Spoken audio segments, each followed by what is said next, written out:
Hello, my wildlings, and welcome back to the Widowed Turnabout. In the last episode, I had a few words with Mr. Incent here, and learned a few things, like he either has one blind eye or heterochromia, and judging based on what I've learned about the case, it's probably a blind eye, which he won't be able to have shot through, because he can't aim with that eye, obviously, because it's blind, and then I'm going to use that as evidence and things. That's just my guess, but I have a good feeling about this. And I also had a word with him, and I think I said I was going to go to the crime scene and see what exactly happened there, if I can. Whoa, hello Athena. Why do you look so angry at me? Okay, I guess I'm just going back to the detention centre. I had talked about him and the murder, didn't I? Oh, yes, now I remember. I have to present to him my bracelet because he said something that was a little off. Present? My bracelet allows me to perceive what others may hide from me. Let's do this. Oh, I forgot how creepy this whole thing was, and the music goes all weird. Now I don't think you're being entirely truthful with me. What do you mean? You're my lawyer. I have no reason to lie to you. Is that so? Please then, could you repeat what you said about you and the victim? About how you didn't know each other? Word for word, if you please. Okay. The nervous twitch there is a pretty glaring one. All I need to do is point it out. I believe I said, but to tell you the truth, I never knew Miss Lovelace in person. Miss Lovelace personally. Well, is it the fact that he pulls up his hair? Gotcha! Whenever you're nervous, you absent-mindedly lift up the hair covering your eye, which reveals your heterochromia. Hey, it is heterochromia. You have two different coloured eyes. So what? You display this nervous twitch when saying you didn't know the victim. That's why I know you're lying. You wouldn't perform that action otherwise. So tell me the truth. It's in your own best interest. You've got a really good eye, Mr. Justice. All right, I did know her a little more than I claimed at first. I knew it. Haha. Gotcha. I better look more into this. Well, let's continue with the investigation. Yes, let's. So I guess that's our introduction to the whole bracelet power thing. If you didn't know, now you see what it looks like. And I think I've mentioned it in the last episode, so you should have some idea. Anyway, let's have a chat. Did you know the victim? So you did know Miss Lovelace? Yes, I did. It's hard to talk about. Hard to talk about? What exactly was the nature of your relationship? Mr. Justice, I know you're trying to help me. But she only died recently. I really don't want to discuss this. Please, you must tell me. Mr. Incent? I suppose I'll try again later, when he's calmed down a little. At least I now know for sure that they did know each other. But why is he getting so upset over it? Did he love her, perhaps? Was she perhaps not as loveless as her name would suggest? Sorry. That was terrible. But maybe they loved each other, secret lovers or something, and that's why this other person, probably her husband or fiancé, I forget. Hang on, let's check profiles. Telling me she's deceased is not helpful. The victim, shot dead in her own home, was 23 years of age. Great. Was she married? I would assume so. I mean, it's called the Widowed Turnabout, so maybe. But perhaps her husband killed her, thinking that perhaps realising that she was cheating on him with Mr. Incent here, and wanted to frame Mr. Incent for the murder because of it. I must admit, Bonnie looks cute. I really like the red eyes. And the blue hair, that's a really cute look.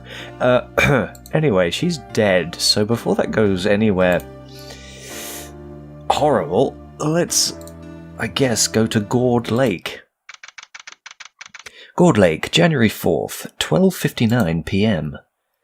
I remember this place. Gourd Lake, it's always quite peaceful up here. I still remember that monster craze a ways back. That was like, what, a decade or so ago? Oh, back then it was just me and Clay. That whole ordeal was resolved, but it doesn't make it painless to think about. At least he can rest peacefully. Oh, why do you have to bring up bad memories like that? It hurts. Anyway, the reason why I'm here... I received a call from a friend about the case. He wanted us to meet here. He should be around here somewhere. Who is it? Oh! Oh god, no, now I have to do an accent for him.